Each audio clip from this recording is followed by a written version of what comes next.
Second, live on YouTube TV today. At this time, I would like to call Keith Griffey up to lead us in prayer and the Pledge of Allegiance. Thank you, Judge. Let's pray.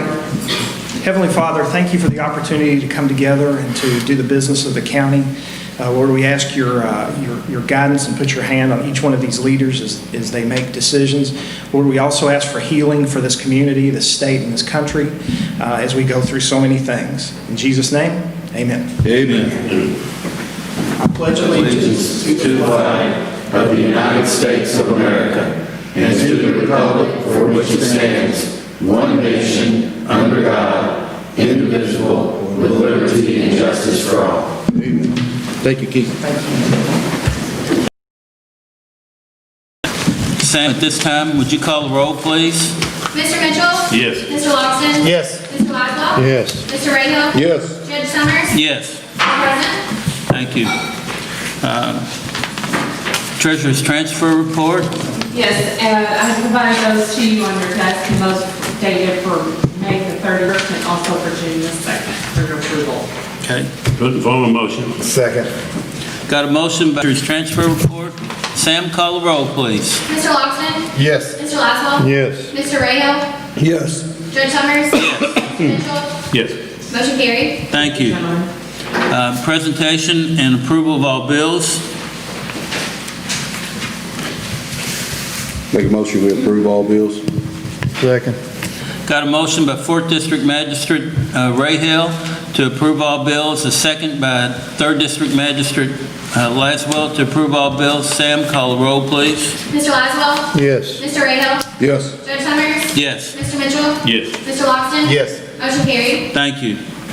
We need the approval of the minutes of the May 19th meeting of 2020, also the LG&A hearing and the CRA hearing from May the 19th as well, 2020. I'll make a motion that we approve the minutes of May 19, 2020, and the LG&A and CRA hearings. Second the motion. Got a motion by 2nd District Magistrate Logston to approve the minutes for the May 19th, 2020 Fiscal Court meeting, the LG&A hearing, and the CRA hearing, all on May the 19th of 2020. That's in a second by 1st District Magistrate Mitchell. Sam, call the roll, please. Mr. Rayo? Yes. Judge Summers? Yes. Mr. Mitchell? Yes. Mr. Loxton? Yes. Mr. Laszlo? Yes. Motion carried. Thank you. At this time, there is no presentation scheduled for today and no old business. The first is a presentation and a action requested for the 4 new positions of paramedic supervisor at a rate of $26 per hour. The paramedic supervisors will also be the 3rd medic on shift and will respond to runs. At this time, the current interim director of EMS, Ms. Walls. Good morning, gentlemen. Good morning. So requesting this morning that we do a market adjustment on the current salary of our paramedics. Currently, our full-time paramedics are making $21.75 an hour. Our part-time paramedics are making $22.75 an hour. And in order to close this gap, we have lost 10 employees recently to fire.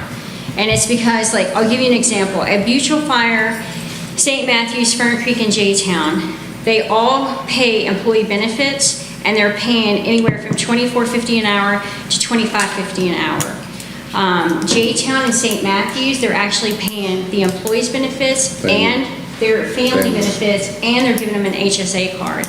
We're down to 4 full-time paramedics.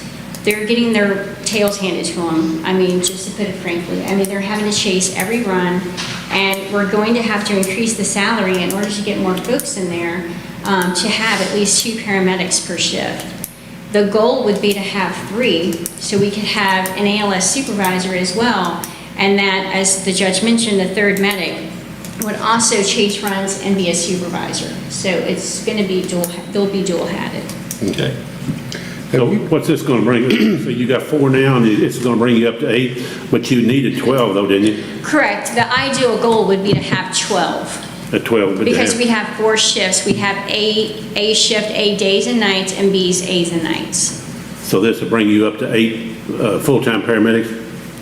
Well, if we just did the 4, it would bring us up to 8, but if we did 3 per shift, it would bring us to 12. Okay. Now, you had some part-timers that, you still got the 6 part-timers now? We do, but they're just that. They pick up when they can because they have full-time jobs elsewhere. They all work someplace else. But we're trying to get full-time so we have them on the schedule and they're more dependable because part-time, they just look at the schedule and pick up on their days off. Right. And so Well- it's hit or miss if we get someone, like we just lost one of our great full-time paramedics to PRP. She went out there to PRP Fire because they worked better with her schedule and she makes a lot more money and she has the family benefits. Well, I mean, you can't blame them. Well, you can't, no, I mean, not at it's, all. yeah, I got 3 or 4 of my buddies that work at St. Matthews, and they, it's hard to fight them. Compete. I mean, compete. I mean, they're just, you get full family benefits, which are very good, a lot better than ours, and plus, you're getting $27 an hour, plus you live in a firehouse. Right. So we're it's hoping- hard to challenge. It's a challenge thing. So the goal would be is hopefully if we get this approved, to go out and put a flyer out. I'm going to contact K-Beams and see if we can put an advertisement out statewide because one of our paramedics told me recently he received a job advertisement from Winchester, Kentucky. So there's an opportunity for us to send this out statewide and hopefully get some full-time folks from other parts of the state, not just here local. Because the good thing is we're close to Louisville, but the bad thing is we're close to Louisville, Right. and that's where we're losing all the folks too. Right. Have we just even looked at, hazardous pay? Yes. I didn't hear you, Joe. No, and Hazardous pay. A couple of them guys that I was talking to them last night, and they said, well, if y'all would get hazardous pay, it would really benefit. But I don't know what that would cost between raises and money. yeah, and to help you a little bit, we can bounce in them numbers. We've looked at that before. Okay. And it's, the reward is there. If we go to hazardous pay, we have paramedics here in Bullitt County who have actually said they would come back to Bullitt County if we did. Plus, we could also pick up more of those paramedics, schedule them in on a part-time basis for hazardous pay, because if they come out here and work, they lose a month's worth of retirement if we're not hazardous. But And plus a lot more, that's the reason you get a lot more experienced paramedics because, it's retirement. They're not looking right now for the dollar. They're looking for that big check when they retire. And that's what the hazardous does for them. And what we can do, I'll assure you this, we will run the numbers before the budget's final and present that to you all at that day after we can get some wages too as well. Well, one of the other things, and we had a pretty good meeting over that day and everything, and it really helped to have that meeting, Rhonda. It really did and everything. With going up to, and our goal was to have 12 full-time paramedics and 6 part-timers, and it was only going to increase our budget like $73,000 a year. But that was, the good part about this, the majority of these was going to be ALS runs, advanced life support runs and everything. So that was going to help us on the insurance and everything because we were going to get more money back because we was making the ALS run. So it was a kind of a win-win situation the way I looked at it and everything. Because we had a long discussion, and the doctor was there and Rhonda was there and a couple other gentlemen and everything was there too. But I really do believe that this is the way we need to go. I really do. And to Dennis's point, so on a BLS run, we charge $725. For an ALS run, we charge $900. So we're making that money back. Right, yeah, that's the goal. That's the reason the paramedics are in short need is everybody's Right, and it's wanting to do nationwide, that. yeah, it's a nationwide Yeah, shortage. absolutely. So this is for entirely new positions? It says for new positions, or is this like? It would be across the board. So it would be for all paramedics, it would be $25 an hour, and for our 4 supervisors, and we have to find them. We don't have them currently. I only have one who's doing it out of the goodness of his heart, and he's not getting any additional pay right now. He has been for several months. They will go, everyone across the board, paramedics will go to $25 an hour, and the ALS supervisors will be $26 an hour. Okay, so right now, we currently don't have technically a supervisor. but- Just one, And but he's still- not, he's just filling in, like I said, out of the kindness of his heart. And that's the job that you said you would advertise statewide to try to draw in some talent for the supervisor? Yes. Or look internally if somebody Right. wants to be promoted? I guess my only concern would be, we just got an email or notice today just about the EMS being in the red, negative. And I've heard what you said, but to echo that, we've heard that all year about, keep investing in EMS, and obviously it's very important, but we still, got 30 days left in this budget, and we're out of money as far as EMS is concerned. Is there any discussion about that over there at this time? Is it long term? I mean, we're looking at giving pay raises and adding positions, but we're out of money right now. That's my only concern. Well, when you look at the history of EMS, we have 1 month left, and we're out of money. Well, in the past, they've averaged somewhere between 1.5 and 1.7 million a year in subsidy. Okay. So from where I sit, and when you look at the 11 months, based off of the 12-month budget, it's going to be far less than that. And we've doubled the size of the service, we've increased their pay, and we have a much better service now than what we had before. And also, when you look at the funding coming in from 911 billing, the first 2 quarters was somewhere over 600,000 each. The third quarter was 893,000. So, and as of right now, we've collected about 300,000 for a month in this quarter. So you're going to have somewhere around anywhere from a minimum of 300 to 600,000 coming back in to be bounced into the revenue stream. Okay. So to answer your question, it's a service, Sean, but we've made so many strides in bringing this close to what I'm going to say back to zero balance from what it was to begin with. And most EMS services, they literally don't make money, but we have an opportunity to partner with University of Louisville Hospital to help us reduce that gap all the way down. Okay. You feel confident, though, even with these, that we'll be okay moving forward? I feel really confident Okay. in moving forward because we've headed in the right direction. We've turned literally a battleship around and put it into the right direction and moving forward. Yeah, there's no doubt the EMS, and thank you for filling in, Kenny's, involved heavily with other things right now, but there's no question the EMS has came a very long way. I just was concerned at this point, where, I hear we're going to start making money and it's going to be profitable, but I just want to make sure moving forward. There's no doubt we got to draw in the best talent we can and have those people in those positions. And I like that we're consistently setting a bar where that pay is going to be so it's equal. It's one of the things that I know a lot of talk's been about, people being paid at different levels in different departments. So, bringing everybody consistent where they know a paramedic's going to make 25 and a supervisor's going to make 26. I really like that. But I just want to make sure that, I just wanted to bring that up. I wouldn't feel like I'd be doing my justice. And we just want to get your opinion, Right. on that, and that we're okay moving forward.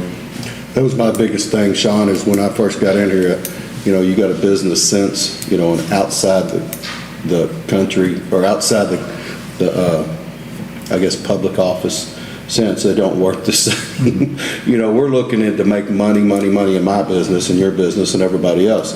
Our whole goal but in here, we're service. That was my mind, try to get by is we're supposed to give the best service. we're try to keep level without making money, and it just didn't compute to me. But the biggest thing about EMS is what I've figured out, it's going to be an ongoing fight because there ain't that many people out there that'll take that job, and to get that much to do, we do have to increase the wages and the retirement or whatever we need to do to get the talent, because the same way I've said before is I want, it sounds like a politician, but I want everybody in my district to have the best. Mm-hmm. When I call EMS, I want the best paramedics to come out there, the best, and then we're the happiest, making money, tickled to death to be at work, smiling, instead of, the other way. So, so that's the only way to get it. I want to echo kind of what Joe said there and everything, and I don't know a lot of people, and I'm not being critical of a doctor or anything like that, but if you're out there on the scene, you got an emergency situation,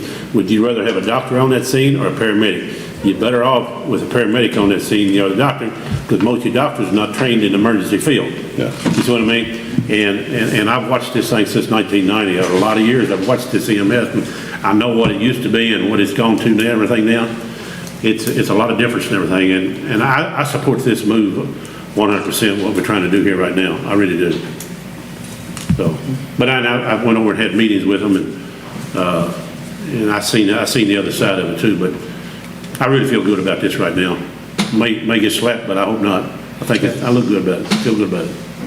And I feel good about it as well. And it's not, I think, and to echo your sentiments as well, I want obviously the best EMS service we can also provide, but I also want to just make sure that we're staying as close to our budget as possible, because I've got phone calls from other departments about people, it's not just EMS, but the detention center, you have to put up with a lot of issues over there as a deputy or whatever that role may be, and you can go to Pilot, a couple miles down the road, and they're paying $16 an hour. So I definitely am a fan of supporting the EMS and making sure that we've got the best, especially during these hard times and what we're dealing with. And you look at some of these other communities, we're fortunate here right now in Bullitt County that some of this hasn't showed up here, but the things that public servants have to go through is just, it's amazing. But I'm a big fan of the EMS too, but I just want to make sure that we're Right. fiscally responsible in that department.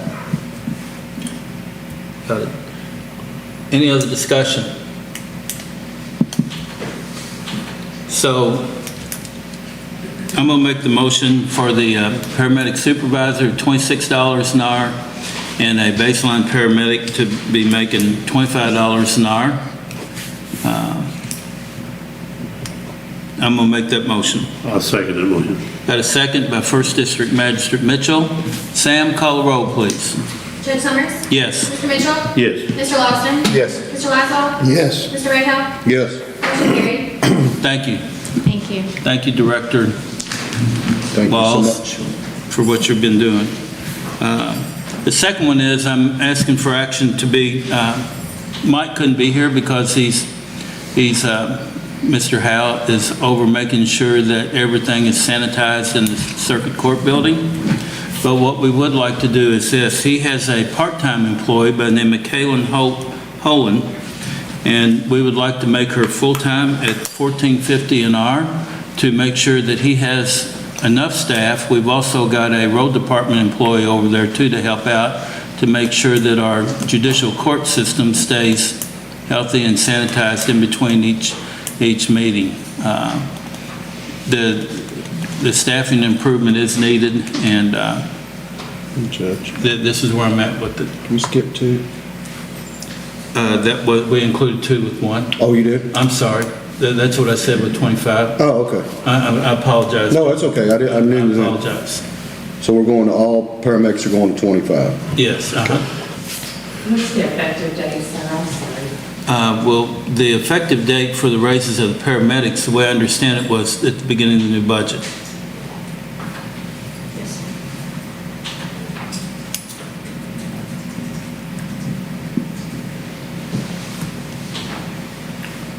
No, I apologize. No, that's okay. No. No, you're good. Okay. Yes, sir. And then we're back to action item number 3, and I'm going to make that request because when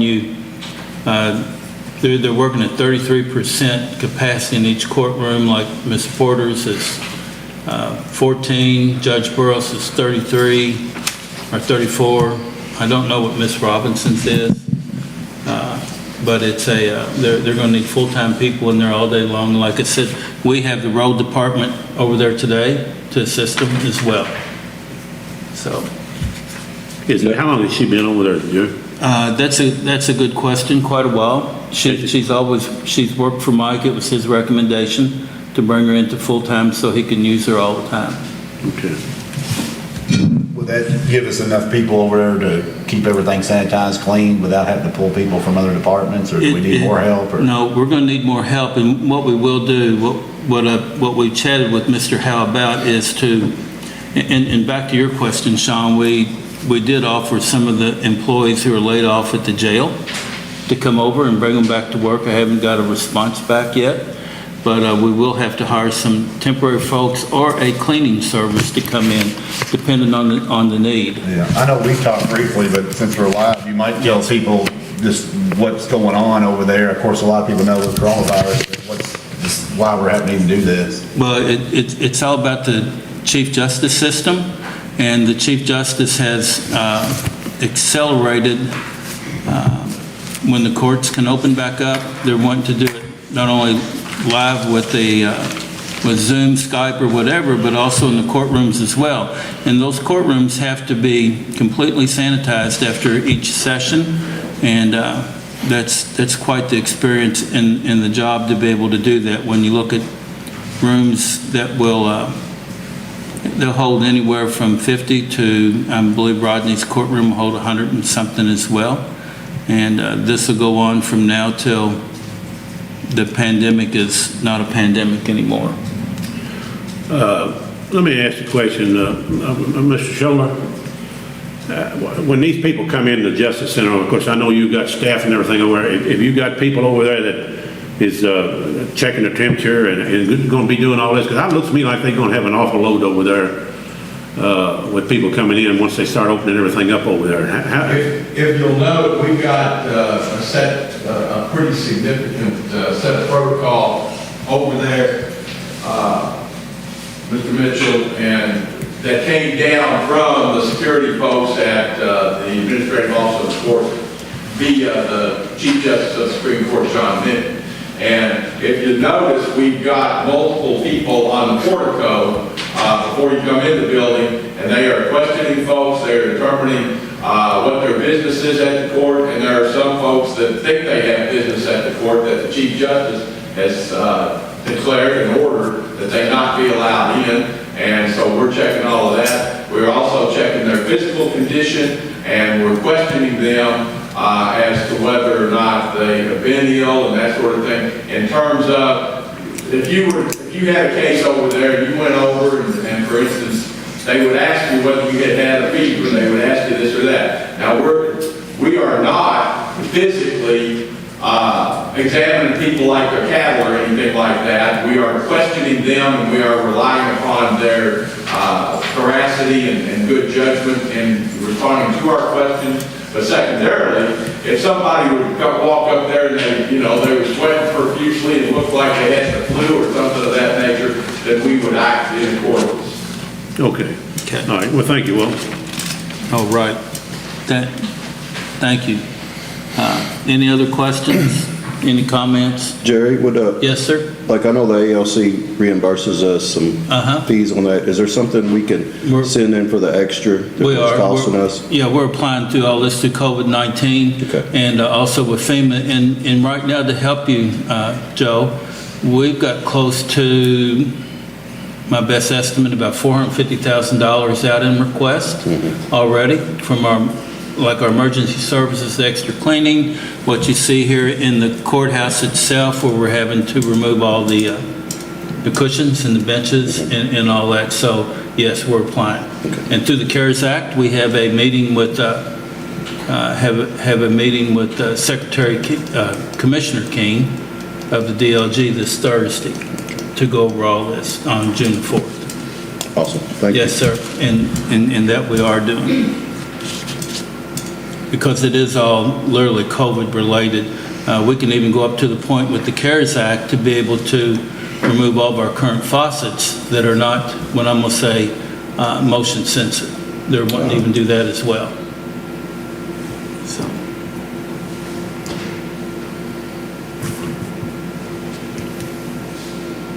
You'd already made a motion on the... Yes, sir. On the late, I'll second that motion. Okay, have a second by Magistrate Mitchell.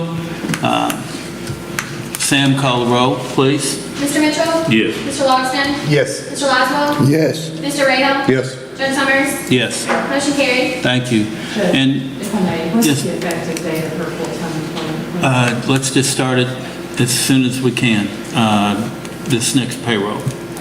Oh, Okay? Please, yes, yes, ma'am. Action item number 4, we have a request to pay John Williams and Nicholas Stanforth. They're to advanced EMTs, both of them, from $17.50 to $19.50 per hour, and that would be an effective date of today. Yes, sir. Ms. Walls? So Nick Steinford, he just received his advanced numbers, and what the state's doing is he's very close to receiving his paramedic numbers. And so they gave him advanced numbers pending all of their other curriculum completions because they had to stop ride time and different things. So in the interim, they gave him their advanced numbers. And the reason why we want to go ahead and get him upgraded and John Williams is so we can go ahead and start billing and they can start practicing as ALS providers. And then we can bill as ALS for $900 versus the $725. So, and we've upgraded a couple others already. So. Okay. I'm making the motion. Any discussion? Is that gonna bring like all advanced EMTs same level now, or is it just these two individuals? It's just those two individuals. They take an advanced class, and it's an actual class that they have to seek out, they go to, they have to do all the state requirements, ride time, pass an exam, and they get certified by the state. So we just, they are approved, they have their actual numbers. Okay. Second. I've got a second by 4th District Magistrate Rayhill. Sam, call roll, please. Mr. Logston? Yes. Mr. Laswell? Yes. Mr. Rayhill? Yes. Judge Summers? Yes. Mr. Mitchell? Yes. Motion carried. Thank you. At this time, Magistrate Mitchell, I'm comments? in pretty good shape and everything right now. We've discussed things and everything with Mr. Griffey and everything on our budget and everything, but so far I think everything's all right now, what we talked about and everything, so I'm in good shape. You know, Magistrate Logston? Yeah, I don't have anything really to add, just keep everybody in your thoughts and prayers. It's a crazy world out there, and particularly the Sheriff's Department and all the local police agencies and the EMS. A lot of crazy stuff happening in the world. Just continue to keep everybody in your thoughts and prayers. Okay, thank you. Magistrate Laswell? I'm good. Okay. Magistrate Rayhill? Well, it's good to wear pants at these things now, 'cause Okay, gotcha. but it's been, I've missed you guys. I appreciate all this going on, but I was glad to hear that you missed it. I did. I really missed you guys, you know. Okay. I miss coming here on Tuesday mornings, you know. I'd sit at home and drink coffee and, you know, play with my dog, you know, go to work, you know, all that good stuff. But no, it's been good. I've been talking to a lot of people, going to a lot of departments, and, you know, it's been good that local government's really been involved with the COBA and really, you know, compassionate and doing the best they can to keep everybody, you know. I know it's, at first it aggravated the crap out of me, excuse my language, but now I understand, you know, you're looking back and my sister-in-law talking to her about, you know, it could be a lot worse if we didn't do what we did, you know, so, and I appreciate everybody being patient and all that good stuff, and Okay, just proud to be a Bullitt County. there you go. Thank you, Magistrate Rayhill.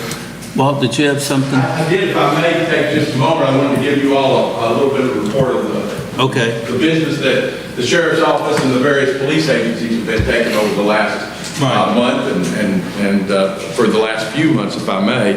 And this is information that is provided to me through documentation that Debbie Vogel and the folks over at 911 Center Right. take care of. And in the month of May, Pioneer Village responded to 161 calls for service to the police department. Lebanon Junction responded to 113 calls for service. Hillview responded to 463 calls for service. Mount Washington responded to 559 calls for service. Shepherdsville responded to the police department, that is, responded to 1,089 calls for service, and your Bullitt County Sheriff's Office responded to 3,409. Now, for the year, that wound up being, our Sheriff's Office has responded since January 1 to 13,951 calls for service. Shepherdsville has responded to 5,294 calls for service. Mount Washington, 3,170. Hillview, 2,799, Lebanon Junction, 456, and Pioneer Village, 799, for a total calls of service that our police agencies in Bullitt County have responded to of 26,469 up through the end of the month of May. And the fire departments, likewise, for the month of May, we had 480 fire department runs in total in the county, and that was broken down between Shepherdsville, Zonton, Mount Washington, Nichols, Lebanon Junction, and Southeast Bullitt. And the dispatch center itself has responded to 59,989 calls. Let me back up. They responded and are made 59,989 calls this year. And when I say made, what they, for instance, if somebody calls and on a 911 call hang up, we call them back. So that's included in that number. And for the month of May, it was 6,946 non-emergency calls that came into the dispatch center.